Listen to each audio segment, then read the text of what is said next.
मेरा क्या उद्देश्य है, आपको तीन बातें बताने का। एक तो सेवा, सत्संग और भजन, ये तीन बातें हैं। अगर आपने ये तीन बातें मान ली तो आपको क्या चीज़ मिलेंगे, एक इंसान से प्रेम हो जाएगा। दूसरा क्या है, भगवान आपको देखने को मिलेगा, आप उसके और भगवान आपका दोनों का ऐसा मेल जोल हो जाएगा जो दोनों एक दूसरे के काम आएंगे। तीसरी बात है परमात्मा, जो हमारा और भगवान का भी कुल मालिक है, जिसे कहते हैं परमात्मा, मतलब सारी जीव आत्माओं का पिता। और वो कहाँ बैठा है, अनामी लोक में। वो इस संसार में कै रूपों में आता है, वो 5 रूपों में आता है। 5 रूप कौन कौन से हैं, एक तो गुरु बनकर, एक भगवान बनकर, एक परमात्मा बनकर, और एक शब्द बनकर, और एक आनंद बनकर। ये पांचों चीज़ें मनुष्य शरीर में इंसान के अंदर ही मौजूद हैं। जो युक्ति करता है उसे मुक्ति मिलती है, जो युक्ति नहीं करता उसे मुक्ति नहीं मिलती। तो आपको क्या है, कबीर दास ने, जो बहुत पहुँचे हुए संत हुए थे, उन्होंने एक दोहा कहा था, मैं आपको बताता हूँ। एक घड़ी आधी घड़ी, आधी में पुनियाद, तुलसी संगत सादगी, हटे कोट अपराध। तो इसमें क्या है, अगर आपने किसी साधु की संगत कर ली तो आपके कोटि जन्मों के अपराध खत्म हो जाएंगे। तो आपको किसी ऐसे महात्मा की खोज करनी चाहिए जो त्रिकालदर्शी हो। हमारे परम संत बाबा जय गुरुदेव, जो मथुरा के रहने वाले थे, वो बहुत पहुँचे हुए थे। कहाँ तक, अनामी लोक तक। ये लोग कहाँ हैं, हमारे मनुष्य शरीर के अंदर। जो खोज करेगा इस कलयुग में अब बड़े आसान तरीके से अपने घर परिवार में रहते हुए उसे प्राप्त कर सकते हैं। तो ये हमारा तुम्हारा बड़ा सौभाग्य है। कलयुग, बाबा जी ने कहा था, कलयुग केवल नाम आधारा और सुमर सुमर नर उतरे ही पारा। अगर आप बाबा जय गुरुदेव के नाम का आधार सुमरोगे 1 घंटा सुबह और 1 घंटा शाम, आपकी आत्मा की गति को कोई रोक नहीं सकता। भगवान को देखने से कोई नहीं रोक सकता, परमात्मा को मिलने से कोई नहीं रोक सकता। आपको क्या है, युक्ति से मुक्ति है, पर युक्ति सही होनी चाहिए। कुछ बातें मैं बाबा जय गुरुदेव की जो इन किताबों में लिखी हुई हैं, मैं आपको बताता हूँ। आप उन पर सब बैठकर अमल करें, सोचें विचारें, क्या ये बातें वास्तव में सत्य हैं या नहीं। अगर आपका समय निकल गया तो आपको बड़ी हानि होगी। तो समय से पहले उस भगवान, उस परमात्मा की खोज करनी चाहिए हमें मनुष्य शरीर के अंदर। इसका रिजल्ट 15 दिन में मिल जाता है, महीने 2 महीने में, ज़्यादा से ज़्यादा 1.25 साल, कम से कम 1 साल। ऐसा नहीं है कि इसका रिजल्ट ना मिले। आज कलयुग में आसान है, पीछे के बहुत सारे युगों में बड़ा कठिन था। तो मैं आपको कुछ बातें बाबा जय गुरुदेव की कही हुई जो किताबों में लिखी हैं, मैं आपको बताता हूँ। बाबा जी आपके कितने हितैषी और कितने सहयोगी रहे। देखो, बाबा जी ने कहा था, नामदान देने के बाद मैं किसी को भूलता नहीं हूँ, बराबर याद करता रहता हूँ। आप भी मुझे बराबर याद करते रहा करो। अगर मैं आपको भूल जाऊंगा तो आपके वक्त पर मदद कौन करेगा। कोई महात्मा जो त्रिकालदर्शी होता है, वो जितनी आत्माओं को नामदान दे देता है, गुरु दीक्षा दे देता है, तो उनका बराबर संभाल करता रहता है, और उनका कोई गुरु नहीं हो सकता। तो बाबा जी ने कहा भी था, आप मुझे देखें और अपने आप को देखें। मतलब अपने आप को इसलिए देखना है कि हम बुरे कर्म ना कर सकें, अच्छे कर्म करें। और मेरे को देखो, वो कैसा, आप सुमरन भजन ध्यान 1 घंटा सुबह 1 घंटा शाम करें, तो बाबा जी आपके हमेशा साथ रहेंगे, मोक्ष और मुक्ति प्रदान करेंगे। जब तक आपको मोक्ष नहीं मिलता, मुक्ति नहीं मिलती, भगवान के लोक देखने को नहीं मिलते, आप किसी लोक में नहीं गए, तो आप किसी न किसी महापुरुष की, जो महान आत्माएं होती हैं, जो इस मानव समाज की सेवा करती हैं, आप उनका सत्संग जरूर सुनिए। और जब तक सुनिए जब तक आपका आत्मकल्याण नहीं होगा। और जो भी सत्संग सुनाता हो तो आप उससे बूझें कि अगले लोक की रचना बताओ, जहाँ तक आपने देखा है उससे अगले लोक की। अगर वो आपको बताता है और आप उन लोगों में आने जाने का प्रयत्न करते हो, वहाँ नहीं जाते हो, जिसके बताए से आप वहाँ नहीं जा सकते, तो वो कोई साध नहीं, कोई साधु नहीं, कोई सदगुरु नहीं। जिसके बताए रास्ते से आपकी मानसिक इच्छा पूरी हो जाती है, आत्मिक इच्छा पूरी हो जाती है और शारीरिक इच्छा पूरी हो जाती है, वो सच्चा साधु है। आप किसी को धन ना दें। जब धन दें जब आपका आत्मकल्याण हो, जब आपका परमात्मा से मिलन हो, भगवान से आपका मिलन हो। बेफालतू में आप अपना धन खर्च कहीं ना करें। बाबा जी का एक आधार बना हुआ है मथुरा, आप वहाँ जाइए, खितौरा जाइए, तो आपको लाभ मिलेगा। बाबा जी ने कहा था तुम्हें दिव्य मंडलों में जीते जी जाने का रास्ता बना रहा हूं। जब वक्त आएगा तुम्हारी आंख दिव्य दृष्टि फक से खुल जाएगी।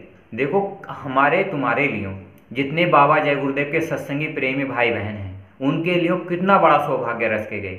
ऐसा कोई पीछे के इतिहास में महात्मा आज तक नहीं हुआ जो ये कह दे कि मैं तुम्हें दिव्य मंडलों में जीते जी जाने का रास्ता बना रहा हूँ।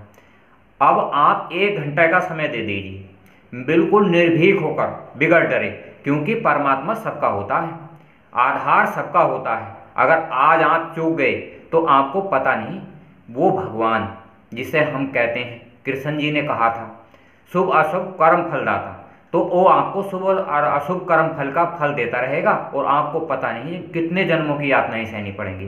तो आज ये सुनहरा युग है, मतलब सोने जैसा भी बढ़िया। तो आपको घर परिवार में, समाज में रहते हुए प्रेम मोहब्बत से जीवों की सेवा करते हुए आपको सत्संग, भजन और सेवा का सहयोग करना चाहिए और मानव जाति के उत्थान के लिए सभी महात्माओं को प्रयत्न करना चाहिए। स्वामी जी ने कहा था जब देश में हमारे प्रेमियों की तादाद 10 करोड़ हो जाएगी तो उनके बच्चे भी स्कूल में पढ़ रहे हैं, वे भी हमारे ही होंगे। उस समय आग और पानी में कूदकर एक परीक्षा ली जाएगी, जो खरे उतरेंगे उनको एक विशेष आदेश दिया जाएगा। क्या करेंगे वह तो वक्त बताएगा।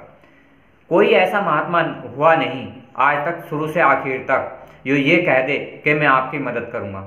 हमारी मदद करी और कहा कि तुम्हारे बच्चे भी होंगे, उनकी भी मैं मदद करूंगा और उनकी परीक्षा ली जाएगी, जो खरे उतरेंगे उनको एक विशेष आदेश दिया जाएगा। बाबा जी ने कहा था कलयुग जाएगा सतयुग आएगा, सतयुग में सत्य आत्माओं की जरूरत पड़ेगी, आत्म कल्याण होना जरूरी है। अरे हमारा मन है, मन भगवान को देखना चाहता है, आत्मा परमात्मा को देखना चाहती है और इंसान इंसान से प्रेम करना चाहता है। आप गलत काम मत करिए।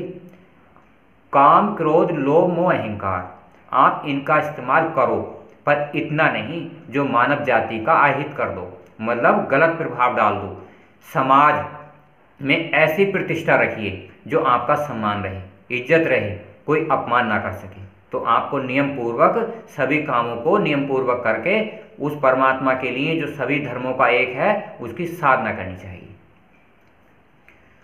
बाबा जी ने कहा था सतयुग स्थापना महायज्ञ की प्रतीक्षा करें, यानी कि चौथा यज्ञ होगा जिससे करने से सतयुग आएगा। समय से 10 माह पूर्व उसकी घोषणा कर दी जाएगी। बाबा जी ने कहा था कोई एक शक्ति इस धरती पर, बाबा जी ने कहा था उसका जन्म 1973 में हो चुका है, वो शक्ति यहाँ पृथ्वी पर आएगी, आई हुई है। तो वो क्या काम करेगी? आपको सत्य बताएगी। कबीरदास ने कहा था सच बराबर तप नहीं और झूठ बराबर पाप, और जिसके हृदय साच है उसके हृदय आप। अरे कोई तो इस संसार में जरूर होगा जो सत्य पर चलाएगा और चलेगा। तो हमें क्या है, जब कोई भी आत्मा आकर सत्य बताती है तो उसके सत्य बताने से आत्माएं सतलोक तक पहुंच जाती हैं। अरे सच में वो ताकत है। राम को देखिए, राम सच पर लड़े, कृष्ण को देखिए, कृष्ण सच पर लड़े, धर्म का हानि नहीं होने दी, कर्म हानि नहीं होने दी। तो क्या है, ये जितने भी इतिहास हुआ है आज तक महापुरुषों का, सब धर्म की विजय प्राप्त करते चले गए, कर्मों को सिखाते चले गए, अच्छे कर्म को। शाकाहारी रहना बहुत अनिवार्य है, मांसाहार को त्यागना हमारा बड़ा सौभाग्य है। आप बिल्कुल निर्भीक होकर अगर आप मांसाहार खाते हो तो बिल्कुल छोड़ दीजिए, समय रहते हुए छोड़ दीजिए, नहीं आत्मा नरकोर 84 में चली जाएगी, बचाने वाले नहीं मिलेंगे। तो आपको जीते जी भगवान को देखना है, परमात्मा को देखना है। इसकी समय सीमा कोई लंबी नहीं होती, 1 साल, ज़्यादा से ज़्यादा 1.25 साल, इससे ज़्यादा कुछ नहीं।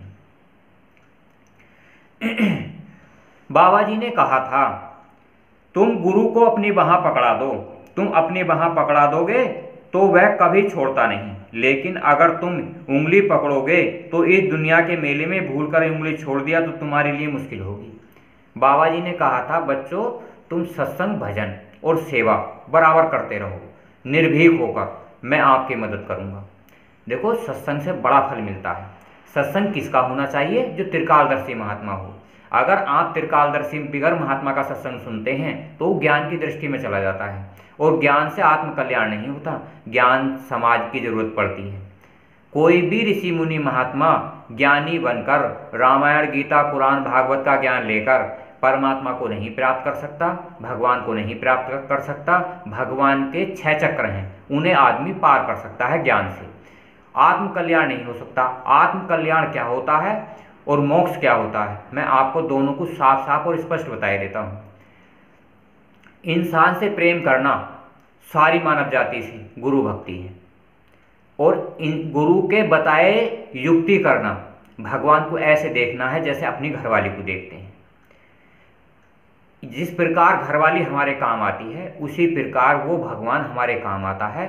जैसे घरवाली सुख दुख में काम आती है, जब हम भगवान को देख लेते हैं तो वो हमारे सुख दुख देना बंद कर देता है, तो नॉर्मल स्थिति में रखता है। कैसे रखता है? जैसे 1 गिलास दूध पीकर हमें हानि नहीं होती और 10 गिलास दूध पीने से हानि हो जाती है, इसी प्रकार घरवाली हमारी पूरी मदद करती है जिससे कि हमारे घरवाले को कभी कोई हानि और ईर्ष्या द्वेष ना हो। तो इसी प्रकार परमात्मा की सेवा कैसी है? जैसे अपने माँ बाप की सेवा है। जैसे माँ बाप बच्चों का बड़ा ध्यान रखते हैं, तनक भी चोट लगती है तो उसे गोदी में ले लेते हैं, तो उसी प्रकार अरे जो आत्माओं का पिता है, जो सारे जहां का मालिक है, वो आपको गोदी में नहीं उठा सकता। आप उसकी गोदी में ही हो, पर आप जब उसे पुकारोगे तब वो आँख खुले में देखता है, आँख बंद करके देखता है, आप उसे जैसे चाहे वैसे देख सकते हो। बाबा जी ने कहा था जो साधना करते हैं मैं उनसे अंतर में मिलता हूँ, बातचीत भी करता हूँ, तो और आपको क्या चाहिए? अगर आप करो ही नहीं, भगवान को पुकारो ही नहीं, तो गलती तो आपकी है। संत महापुरुष पहले के इतिहास से आज तक समझाते चले आते हैं, पर आप ना समझो तो आपकी गलती। बड़ी बड़ी यातनाएं अल्पों कल्पों तक मनुष्य शरीर को छोड़कर बाकी योनियों में मिलती हैं। इतनी तीव्र यात्राएं मिलती हैं कि आपको सहन नहीं हो सकती। आज मनुष्य शरीर में वो महात्मा सुनते हैं, आप उनके सत्संग सुनिए, सेवा करिए, भजन करिए। आप यार दोस्तों को बताइए, मिलने वालों को बताइए जो मेरी वीडियो हैं, जो आदमी अनपढ़ हैं, औरत अनपढ़ हैं, आप उन्हें बताइए, समझाइए। 1 घंटा सुबह 1 घंटा शाम गुरु महाराज की प्रार्थनाएं करें। प्रार्थनाओं से अपार शक्ति होती है, अपार शक्ति मिलेगी तो आपको दुख कहाँ रहेंगे। तो आप कोशिश करिए। मैं और बातें बताऊंगा बाबा जय गुरुदेव की, आप सुनते जाइए। बाबा जी ने कहा था मुझे बराबर याद करते रहना, 1 घंटा सुबह और 1 घंटा शाम बराबर याद करते रहना। मतलब आप प्रार्थना करिए। अरे परम पिता परमात्मा से तो प्रार्थना ही करने में फायदा होता है। अरे जब प्रार्थना करने से आपको अपार शक्ति मिलेगी। देखो मैं तुम्हें साफ साफ बताता हूँ, पहले होती है बाहर की पूजा। अगर आप बाहर की पूजा करोगे तो शरीर स्वस्थ रहेगा। फिर होती है अंतर की पूजा। अंतर की पूजा होती है भगवान को देखना, उसे इस्तेमाल करना। फिर होती है उन लोगों की पूजा। लोग पता कहाँ है? हमारे अंदर ही अंडखंड है। इसका बाहर का प्रारूप ही बनाया है, वो अंदर भी बनाया है, बाहर भी बनाया है। तो अगर हम उन लोगों में भ्रमण करेंगे तो काय की पूजा है? आत्मा की पूजा। तो हमें 3 पूजा करनी है। एक तो सारी मानव जाति से प्रेम करो। सत्संगत क्या है? जो सत्य पर चलने वाली संगत है, उससे ही तो प्रेम कराया जाता है। उसे धोखा ना देना, प्रेम पूर्वक खिलाना, जो अपनी श्रद्धा भाव से। महात्मा तन मन धन के भूखे नहीं होते, वो तो आपको तन मन धन को शुद्ध कराकर परमात्मा से मिलवा देते हैं। उन्हें किसी के धन की क्या जरूरत होती है? वो तो पूर्ण धनी होते हैं। जिसने 1 बूंद के संसार में घमंड कर लिया, वो 2 बूंद के 8 बूंद के संसार में भी घमंड नहीं करते। आत्माओं के तो ऊपर बड़े बड़े लोग हैं। तो आप इस महात्मा इस बूंद के संसार में क्यों घमंड करेंगे? तो आपको चाहिए सुमरन भजन ध्यान बराबर करते हैं। तुम कहीं भी रहो, वक्त पर मैं तुम्हारी मदद करूंगा। जितनों ने बाबा जी से नामदान ले लिया, बाबा जी आपकी मदद करेंगे। तो इसी वीडियो को हम समाप्त करते हैं कह के जय गुरुदेव।